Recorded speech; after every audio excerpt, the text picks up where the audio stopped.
저녁 본문도 똑같아서 좀 놀라셨죠? 제가 이 주일 설교를 준비하는데요, 하나님께서 2주치 분량을 저에게 감동을 주시는 겁니다. 그런데 저는 다음 주 주일 오전에 또 안 쓰잖아요, 그렇죠? 이 말씀을 유치부에서 할 수는 없고, 그래서 제가 오늘 본문 말씀을 가지고 똑같이 제목을 똑같이 해서 저녁 예배 제 2탄 그렇게 하면은 또 똑같은 거 또 한다고 안 나오실까봐 제가 제목만 바꿔서 하는 사람들이라고 해서 이렇게 말씀을 또 전하게 됐습니다. 사실은 오늘 오전 예배 계속해서 되는 것입니다. 오늘 오전 예배 때 제가 같은 본문 말씀을 가지고요, 예수님은 외형적으로 성전의 모양을 가지고 기능적으로 형식적으로 제사를 이루어졌던 이 성전에 대하여서, 또한 그렇게 교회를 성전을 출입하는 모든 사람들에 대하여 예수님이 분노하시고 그 모든 사람들을 내쫓으셨다고 말씀드렸습니다. 저는 이 시간 당시 성전을 하고 있었던, 아침에 말씀드렸던 세 부류의 사람들이요, 그 사람들의 특징을 좀 세세히 보면서요, 다시 한번 하나님의 참된 교회가 되기 위해 구체적으로 우리가 무엇을 어떻게 해야 되는지 잠시 살펴보고자 합니다. 일반적으로요, 예수님 당시 성전이라 사람들이 말할 때는 우리가 교회 하면 예배당, 주차장, 교육관, 식당, 이렇게 교회 터 위에 세워진 모든 건물을 지칭하는 것처럼요, 예루살렘 성곽 전체를 그냥 성전이다 이렇게 불렀습니다. 이 예루살렘 성전이 얼마나 크냐면요, 길이가 무려 450m고요 너비가 바로 350m나 되는 굉장한 땅입니다. 이 거대한 터 위에 성전이 세워져 있었는데, 그 성전에는 4개의 구역이 있었습니다. 첫째로 제사장의 뜰이란 곳이 있었어요. 이 제사장의 뜰에서 바로 하나님께 올려질 제사가 드려졌습니다. 그리고 두 번째로요, 이스라엘의 뜰이라는 게 있었어요. 이 구역은 특별히 유대인 종교 지도자들이 머물던 자리였습니다. 그리고 세 번째는 여인의 뜰이라는 자리가 있었어요.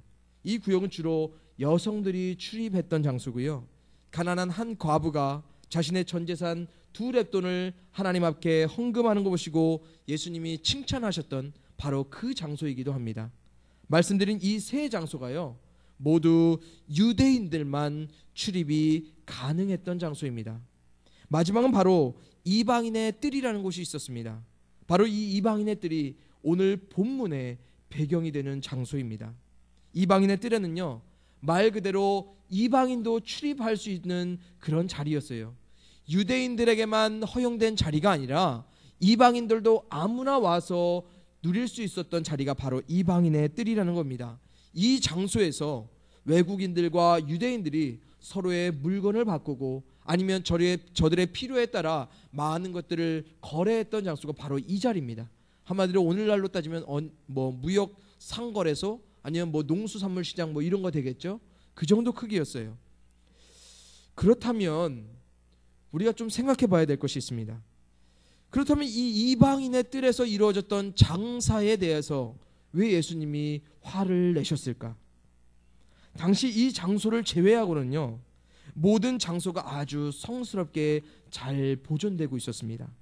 다른 장소가 잘 보존됐다는 것은요, 성전의 본질적인 목적인 하나님의 제사를 드리는 데 있어서 성전은 아무런 문제가 되지 않았다는 사실입니다. 그렇다면 왜 예수님이 당시 종교적으로, 사회적으로, 정치적으로 아무런 문제가 없던 이 자리 가운데 와서 왜 문제를 걸고 난리를 치냐는 것입니다. 지금으로 따지면요, 본당은 너무너무 잘 유지가 되고 있었다는 거예요. 근데 기타 다른 장소가 좀 이게 어지럽고 좀 정신이 없을 수 있잖아요. 그랬던 건데 왜 예수님이 오늘날로 따지면 진상을 부릴 대로 부리는 겁니다. 채찍을 들고요, 상을 다 엎어버리고요. 얼마나 황당하겠습니까? 그런데 중요한 사실은요, 이걸 누가 하셨냐면 바로 하나님이신 예수님이 하셨다는 겁니다. 이거 그냥 사람 예수가 한 게 아니고요, 바로 하나님이신 예수님이 그렇게 하셨다는 것입니다. 그랬다면 하나님이 그렇게 진상을 떨고 난리를 치셔야 할 분명한 이유가 있지 않았겠습니까? 그래서 우리가 그 세 부류의 사람들을 다시 한번 살펴보고자 합니다. 첫째로요, 장사꾼들과 환전상들이요. 장사꾼들과 환전상들이 어떤 사람들이었습니까? 이 사람들은요, 전혀 제사와 관련이 없던 사람들이에요. 지금으로 말하면 예배와 전혀 관련 없이 성전을 출입하는 사람들이었던 것입니다. 근데 이 사람들이 목적하는 바가 있었어요. 뭐냐면 자신의 이익과 유익을 위해서 성전을 출입했다라는 사실입니다. 하지만 성전은요, 찾는 자들의 목적이 우선이 되지 않는, 하나님 자체가 목적이 되는 장소가 어디냐면 바로 성전이어야 돼요. 그런데 성전이 시작되는 이방인의 뜰이요, 이 이방인의 뜰이 어디에 있었냐면 성전 초입부에 있었어요. 성전이 시작하는 그 자리에 있었다는 것입니다. 성전이 시작되는 그 자리부터 하나님을 예배하지도 않고 하나님을 목적하지도 않는 사람들이 난리를 치고 있었다고 보세요. 하나님이 기뻐하셨겠습니까? 성전은 시작되는 그 자리부터요, 하나님을 위해서 거룩하게 구별된 자리입니다. 하나님의 영광이 임하는 자리고요, 하나님과 교통하는 자리라는 것입니다. 그런데 이 자리부터 엉망진창이 되어버렸습니다. 그러니까 예수님이 화가 나시지 않았겠습니까? 오늘날 이 땅 가운데 세워진 많은 교회들도요, 어떻게 보면 예배와는 상관없는 자가 얼마나 들락날락하는지 모르겠습니다. 또한 자신의 유익과 이익을 위해 교회를 찾는 자들이 얼마나 많은지 모르겠습니다. 제가 지난 8년 동안 한국에 안 있었어요. 이젠 좀 잘 모르겠어요. 근데 이민교회에 있어 보면요, 이거를 기가 막히게 잘 알 수 있습니다. 이민교회에서는요, 이민사회를 시작하기 위해서 관계적으로 그리고 사회적으로 가장 큰 발판을 제공하는 자리가 어디냐면요, 바로 교회입니다. 그래서 예전에는요, 공항에서 내릴 때 교회 차로요 데리고 집까지 데려다 줬대요. 그리고 다음 주에 교회 오세요 그러면 교회를 올 정도로 그만큼 서비스가 잘 돼 있었어요. 밥, 맛있는 한국 밥 어디서 먹습니까? 교회 가면 먹습니다. 예? 사람들 어디 가서 만나냐면요, 교회 가서 만나요. 그만큼 교회가 사람에게 좋은 발판을 만들어주는 자리였다는 것입니다. 그런데 거기서부터 조금 흔들리기 시작했어요. 많은 교회들이요, 교회의 본질적인 의미를 거기서부터 좀 퇴색적으로 시작하기를 시작했습니다. 그래서 교회에서 드려지는 예배가요, 이 성전을 예배를 그냥 출입하는 사람들에게는 예배는 하나의 형식이 되어버렸습니다. 그 이후에 친교 시간이요, 그들에겐 더 중요한 시간이 됐고요, 예배 시간은 나중에 하는 하나의 들러리가 됐어요. 밥 때문에 모입니다. 사람 만나려고 모이고요, 자신이 비즈니스 하는 거를 어떻게 하면 더 늘려볼까 하는 생각 때문에 교회를 찾습니다. 그래서요, 교회는요, 좋은 프로그램을 많은 사람을 모으기 위해서 집중하기 시작했습니다. 그래서 사람을 모으기 위해 사람들의 구미가 당기는 행사들을 한 후에요, 사람들의 이익과 유익을 먼저 충분히 충족시킨 후에 하나님을 위한 형식들을 교회에 갖추기 시작했습니다. 뭔가 잘못됐지요. 하나님이 먼저 되고 그 다음에 우리인데요, 하나님을 먼저 바라보고 그 다음에 우리를 바라봐야 되는데 어떻게 잘못됐어요. 그래서 예수님은 그런 사람들에 대해서 가만히 있을 수가 없었던 거예요. 하나님이 먼저여야 되는데, 하나님을 향한 우리의 마음들이 먼저 그 자리 가운데 가야 하는데 우리의 마음이 하나님을 대신하고 있었던 것입니다. 그래서요, 그렇게 수많은 사람들이 모여도 하나님은, 예수님은 전혀 기뻐하지 아니하셨습니다. 그렇게 많은 사람들, 우리가 교회에 있다고 해서요, 하나님을 향하여서 마음도 두지 않은 사람들이 교회에 가득하다고 해서 우리의 행사가 성공적인 것입니까? 우리의 예배가 성공적인 것입니까? 우리가 하는 것들이 성공적인 것입니까? 아니에요. 하나님의 관점은 그렇지 않다라는 것입니다. 사랑하는 성도님들, 하나님을 온전히 바라는 그 자리에는 하나님은 우리의 목적을 넘어 하나님이 원하시는 모든 일들을 우리를 통해서 행하시기를 원하신다는 것입니다. 하나님을 위해 우리의 모든 것을 버린 그 자리에는요, 하나님은 당신을 통해 우리의 바라는 것 그 이상을 채워주시는 분이십니다. 우리와는 다른 접근을 하시는 그 놀라우신 하나님을요, 여러분들이 날마다 기대하시고요, 우리가 교회에 올 때마다, 예배를 드릴 때마다, 기도를 할 때마다 그 하나님에 대한 마음들을 먼저 두고 시작하면 하나님이 그 마음 가운데 놀라운 역사로, 축복으로 함께하여 주신다는 것을 여러분들 이 시간 다시 한번 믿으시길 바랍니다. 둘째로요, 저는 이 장사하는 자리에 있었던 예배자들을 생각해 보고자 합니다. 사실 예배자들은요, 자신의 유익을 위해서 성전을 찾지 않았습니다. 그들은 하나님께 제사할 제물을 드리기 위하여서, 제물을 사기 위하여서 그 자리에 나왔습니다. 하나님을 목적으로 한 그들이었습니다. 하지만 그들이 뭔가 놓치고 있는 것이 한 가지 있었어요. 그것은 뭐냐면 그들이 제사가 무엇인지, 제사를 위해서 제물을 준비한다는 것이 무엇인지 그 의미를 완전히 잃어버리기 시작했습니다. 제사가 온전히 하나님께 드려지기 위해서는 무엇이 있어야 되냐면 바로 제물입니다.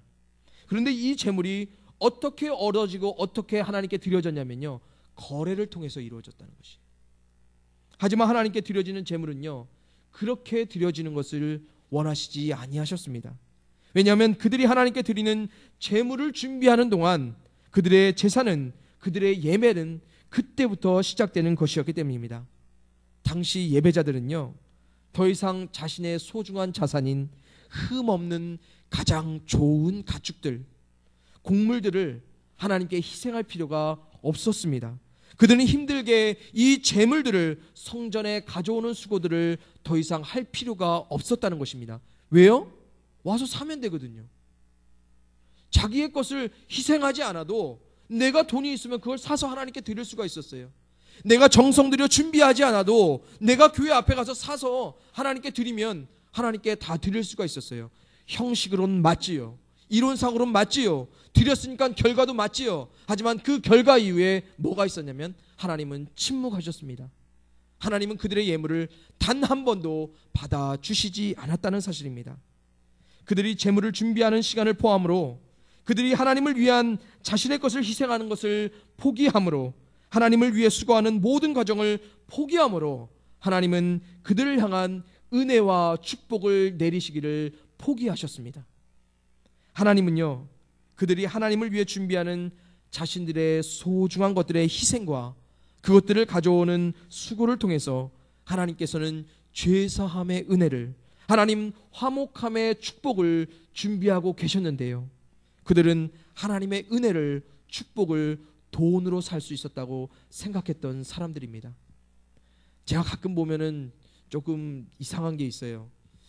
저희 부모님 때도 그랬고 저도 그랬고, 항상 교회 올 때 예물을 준비하면 전날 딱 이렇게 봉투에다 딱 준비를 다 하거든요. 근데 요즘은 어느 순간 뭐 아이들도 뭐 주머니에서 막 와가지고 목사님 여기요, 그럼 뗄랑 이렇게 내고요. 뭐 어디 통행료에서 돈 내는 것처럼 그렇게 냅니다. 하나님께 드려질 예물인데요. 우리에게 주어주신 하나님의 그 은혜를 우리가 너무 값없이 하나님께 드리는 것 같아 참 마음이 아픕니다. 하나님이 우리 가운데 주셨을 때는요, 하나님이 귀한 마음으로 우리 가운데 축복하시고 역사해 주심으로 주셨습니다. 우리에게 주신 것이 값없는 것이 아니라 값없이 은혜로서 받았지만 그것은 너무너무 값진 것입니다. 그러면 우리가 하나님 앞에 어떻게 드려야 되냐면요, 값진 마음으로, 값진 자세로 하나님 앞에 이 모든 것을 올려드려야 되는 겁니다. 그리고 현대를 살아가는 우리 성도들이 이 예배를 준비하지 못하는 부분에 대해서 한번 생각해 봤습니다. 하나님이 예배를 통해 우리를 만나주시고 당신의 임재를, 회복을, 축복을 허락해 주시겠다, 가득히 우리 가운데 부어주시겠다 약속하신 것이 바로 이 예배인데 왜 사람들이 이 예배의 시간을 찾지 않을까 좀 곰곰이 생각해 봤습니다. 저는 개인적으로 그 이유를요, 우리가 해야 할 일들이 너무 많아서 그렇다고 생각합니다. 그것을 저는 분주함이라고 정의하고 싶습니다. 뭘 위해서 그렇게 정신없이 바쁜지요, 뭘 위해서 그렇게 우리가 분주하고 바쁜지 모르겠습니다. 우리는 이 분주함과 좀 철저하게 싸우는 훈련이 삶 가운데 필요합니다. 너무 바빠서 하나님께 소홀하다면 우리는 다른 일들을 과감히 포기해야 합니다. 저는 지금도 사역을 하면서 제 앞에 일들이 무진장 많잖아요. 그런데 이 일들이 하나님께 예배하는 것에 방해가 된다면 이 일을 못하더라도 하나님께 예배하는 시간을 지키기 위해서 사력을 다하겠습니다. 우리 가족과 함께 보낼 시간이 없더라도요, 사랑하는 자녀에게 사랑한다는 말 한 번 못 해주고 사랑하는 자녀와 함께 좋은 시간 못 보내줄지라도 하나님께 예배하는 시간에 이 내가 사랑하는 자녀들과 내 시간들이 희생된다면요, 기꺼이 그 모든 것 포기하겠습니다. 우리 모두가 사실은 그래야 돼요. 제가 잘나서 그런 게 아니고요, 그렇게 해보니까 하나님이 살려주시는 은혜가 있어요. 하나님이 채워주시는 은혜가 있어요. 분주함 가운데 우리가 놓지 못하는 것이 있으면요, 놓지 못하는 것이 있다면 그것은 바로 내가 이 시간을 하나님께 드리면 이 시간이 빵꾸난다는 생각을 합니다. 이 시간이 나에게 빈 공간이 돼버린다고 생각해요. 하지만 하나님은 그것을 하나님께 드리면 하나님은 몇 배로 우리 가운데 채워주십니다. 1시간에 할 수 있는 일이요 10분에 할 수 있는 능력 주세요. 10시간에 할 수 있는 능력을요 하나님은 1시간에 끝낼 수 있는 능력을 허락하신다는 것입니다. 사랑하는 성도님들, 여러분의 삶이 분주함이 있습니까? 그냥 바쁜 거 말고요. 이거 나이도 얼마 안 된 목사가 지금 먹고 살기도 바빠 죽겠는데 지금 알지도 못하면서 엉뚱한 소리 한다고 여러분들 혹시 생각하십니까? 아니요. 저도 젊지만 먹고 살기 조금 바쁩니다. 바빠봤어요. 그런데도요 하나님이요 살게 하시더라고요. 뭐가 틀리냐면요, 분주함은요 바쁜 것과 분명히 차이가 있어요. 그것은 바로 목적입니다. 목적을 가지고 바쁜 것과 목적 없이 분주한 것에는요 차이가 있습니다. 하나님을 목적으로 살게 되면 바쁜 삶 가운데서도 하나님께 드릴 시간이 있고 능력이 있고 지혜가 있습니다. 하지만 목적 없이 하나님 앞에 나오면요 그냥 분주해요. 정신없이 휩쓸려 다닙니다. 사랑하는 성도님들, 하나님을 위한 목적을 먼저 마음 가운데 준비하세요. 하나님께 드려질 여러분의 시간과 여러분의 능력과 여러분의 정성을 하나님 앞에 먼저 예비해 두세요. 그러면 하나님은 그 자리 가운데 역사하시고 여러분과 함께 하여 주실 것입니다. 하나님을 위해 한번 준비되어 보십시오. 하나님을 위해 준비해 보십시오. 하나님이 얼마나 흔들어 넘치도록 부어주시고 역사하는지 한번 삶 가운데 날마다 경험해 보시기 바랍니다. 매 시간 매 순간 하나님을 위해 준비가 되어지는 여러분들의 삶이 되시기를 이 시간도 간절히 축원드립니다. 이제 마지막 사람들입니다. 바로 대제사장들과 서기관들이요. 오전에 말씀드렸죠. 이 제사장 그룹과 서기관들이 성전을 매매하는 장소로 제공했고 이 사람들이 성전세를 통하여서 막대한 부를 누렸다고요. 그들이 어떤 방법으로 경제적 부를 취했는지 여러 가지 의견은 분분하지만요, 중요한 것은 그들은 이 자리를 성전을 통하여서 자신의 유익을 취했다는 것입니다. 그들은 자신을 위해 이 성전을 이용한 사람들이었습니다. 제사를 이용했고요, 예배를 이용했고요, 예배자들을 이용했던 사람이 누구냐면 바로 제사장과 서기관들이에요. 그래서 결국 그들이 거룩한 제사를, 또한 제사를 드리러 오는 예배자들을 하나님이 받으실 수 없게 만들어버린 장본인이 누구냐면 바로 이 사람들이에요. 그래서 저는 개인적으로 예수님이 대제사장들과 서기관들을 염두에 두고 자신의 분노를 궁극적으로 드러내신 것이 아닌가 한번 생각해 보게 됩니다. 오늘날로 따지면 교회의 목회자들이죠. 교회의 지도자들이죠. 그들이 똑바로 못하고 있었다는 거예요. 그들이 똑바로 못하고 있었기 때문에 하나님이 받으실 예배가 안 되고요, 하나님께 온전한 사람이 되어야 되는데 그 사람들이 똑바로 세워지지를 못하고 있었다는 것입니다. 제가 대학원을 다닐 때 아주 흥미로운 수업을 들은 적이 있었습니다. 이 수업은 기독교 윤리라는 크리스천 에틱이라는 수업이었습니다. 그 수업의 교수님 참 제가 좋아했는데요, 한국인 2세 교수님이셨어요. 하버드를 졸업하고요, 또한 신학대학원에서 대학원을 마치시고 미국에서 굉장히 저명하신 한국분이셨습니다. 저는 영어가 짧으니까 한국말로 안녕하세요 좀 이렇게 친하게 지내보려 했는데 한국말을 전혀 못하셔서 그분과 친해질 기회는 별로 없었습니다. 그래서 하여튼에 그래도 제가 존경하는 교수님이라 참 존경하면서 항상 다녔는데요, 그 교수님이 어느 날 보스턴 지역의 기독교 인구 변화를 한번 보여주신 적이 있었습니다. 지금으로부터 약 50년 전만 해도요, 보스턴 지역의 대다수의 교회가 백인들 교회였고요, 그 교회의 전체 교회의 90% 이상이 백인 신자들이 주를 이루는 교회들이 있었다고 합니다. 보스턴 시내에만요. 그런데 현재는 다른 민족들, 흑인들, 그리고 에이시안들, 저희 같은 뭐 중국 사람들 아니면 한국인 교회들, 그리고 남미 교회들, 특히 거기는 브라질 사람들이 많은데요, 그 사람들의 교회가 70% 이상이 되어버렸어요. 어떻게 됐죠? 그럼 30% 미만의 사람들만 백인 교회들이 살아남은 거예요. 90% 이상이었는데 60%가 싹 사라진 겁니다. 백인들의 교회가요 90% 존재한 후에 70%의 다른 외국계 민족들의 교회가 들어선 게 아니고요 30%의 교회만 남고 나머지 70%가 지금 완전히 싹쓸이 물갈이가 된 거예요. 여러분들 이 개념을 잘 아셔야 됩니다. 그러면서 교수님이 지적한 몇 가지 이유를 있었습니다. 왜 백인 교회들의 백인 신자들이 급감하게 되었는가? 첫째로 교수님은 그들이 새로운 영혼을 찾지 않았다고 합니다. 보스턴이라는 지역은요 대대로 백인들이 강세를 펼치는 지역이에요. 그래서 백인들이 강력한 힘을 쥐고 있는 데가 바로 보스턴이라는 지역입니다.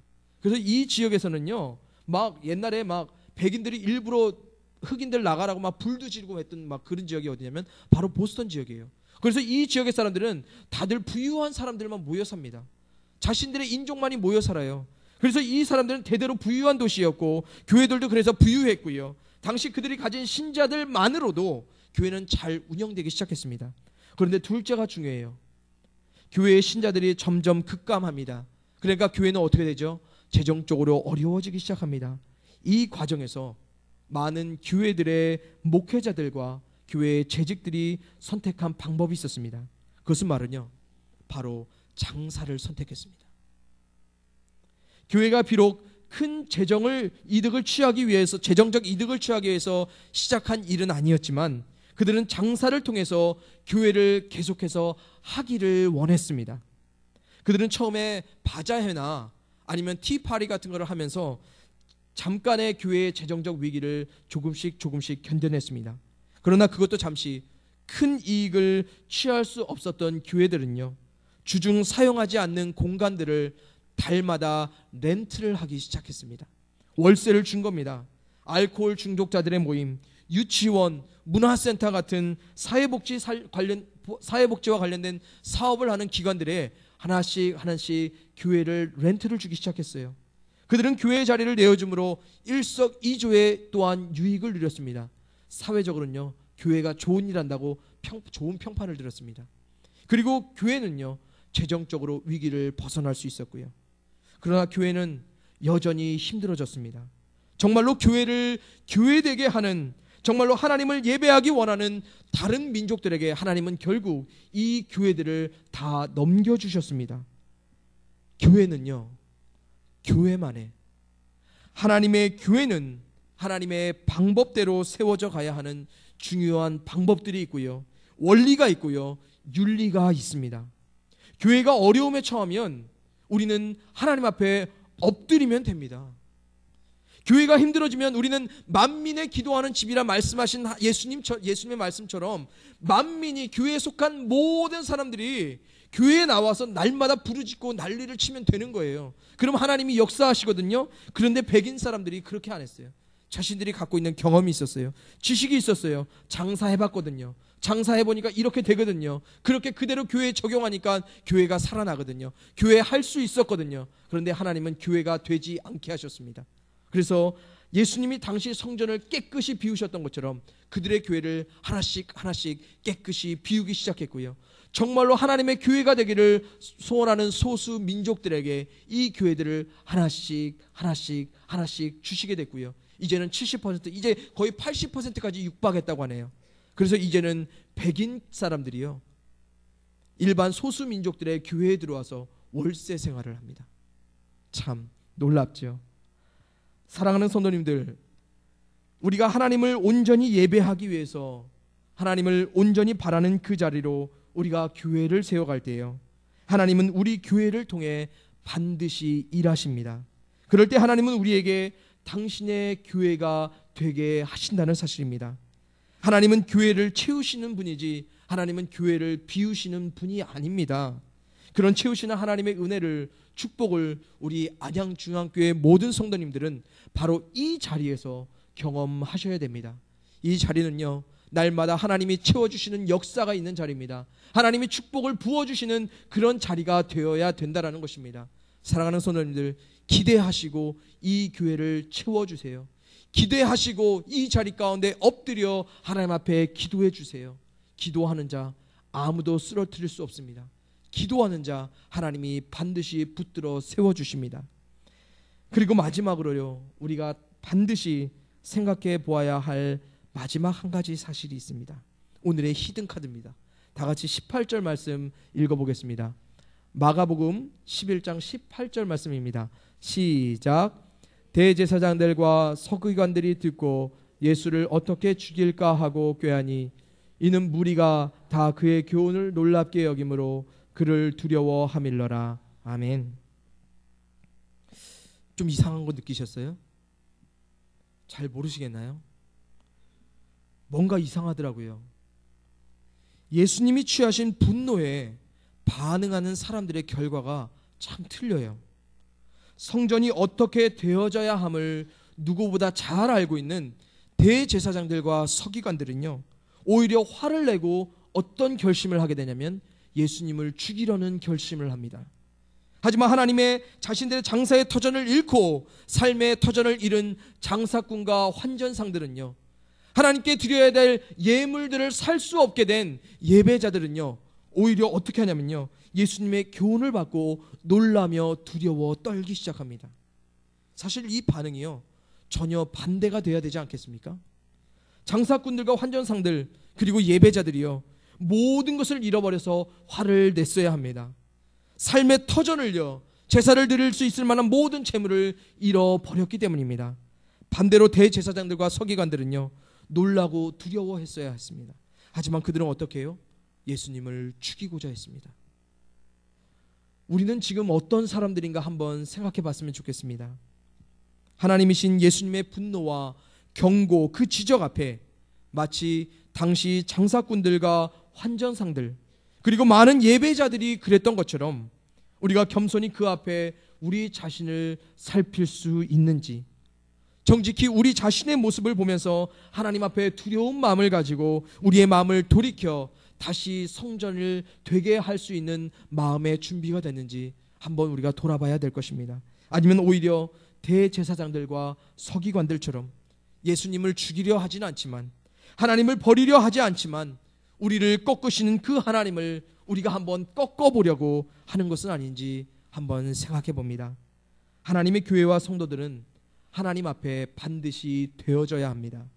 하나님 기뻐 받으시는 교회와 성도들은요, 하나님이 온전히 받으시는 예배와 활동들이 되어지기를 위해서 준비해야 합니다. 하나님의 교회는요, 하나님의 방법대로 세워지고 하나님의 방법대로 부흥하고 성장해야 합니다. 이제는 우리의 선택만이 남았습니다. 하나님 앞에 놀라며 두려워하는 마음을 가지고 하나님을 위해 될 것인가, 아니면 하던 일을 계속 할 것인가요? 적어도 오늘 여기 앉아 계신 우리 모든 성도님들은요, 하나님을 위해 되어지는 교회를, 하나님을 위해 되어지는 삶을 날마다 계획하셨어요. 하나님께서 날마다 역사하시고 하나님께서 말씀하시고 하나님께서 채우시고 함께 하시는 그런 삶을 날마다 살아가시길 이 시간도 축복합니다. 하나님을 위해 되어지는 여러분들에게 하나님은 오늘도 약속하십니다. 나는 내게 결코 침묵하지 않겠다. 나는 내가 구한 모든 것 가운데 반드시 응답하겠다. 내가 구한 모든 소원 가운데 내가 반드시 역사할 것이다. 내가 행할 것이다. 오늘 하나님은 우리 가운데 또한 약속하시는 분이십니다. 이 시간 다 같이 기도하시겠습니다. 하나님 아버지, 오늘도 우리가 당신의 말씀 앞에 섭니다. 오늘도 우리가 복음의 전부 되신 예수 그리스도의 말씀 앞에 우리의 마음을 활짝 열고 두려운 마음으로 섭니다. 하나님, 당신을 위해서 예배하신 이 교회를 통해 우리가 어떠한 모습으로 되어져야 할지를 다시 한번 생각해 봅니다. 아버지 하나님, 우리의 모든 목적을 버립니다. 우리의 준비되지 못한 모습 모두를 회개합니다. 우리가 하나님의 말씀대로 교회를 세우지 못함을 인정합니다. 하나님 아버지, 당신을 위해 포기한 모든 것들이, 당신을 위한 우리의 희생과 수고 전부가 온전히 하나님 당신을 만나는 예배의 자리 가운데 당신의 은혜로, 축복으로, 임재로 우리에게 임하기를 간절히 기대합니다. 소원합니다. 아버지 하나님, 당신의 뜻대로 되게 하여 주시옵소서. 연약한 우리의 모습 그대로 당신께 바쳐질 때 당신이 빚으시는 진흙이 되기를 소원하오니 아버지 하나님, 당신의 뜻대로 우리를 빚어주시고 이 교회를 세워 주시옵소서. 당신이 쓰시는 깨끗한 그릇이 되게 하여 주시기 원합니다. 모두를 비우고 아버지 하나님께서 채우시는 놀라운 역사를 삶 가운데 날마다 경험하게 하여 주시옵소서. 우리의 전부가 되신 예수 그리스도의 이름으로 감사하며 기도드렸사옵나이다. 아멘. 이 시간 교회 앞에 몇 가지 광고 드리겠습니다.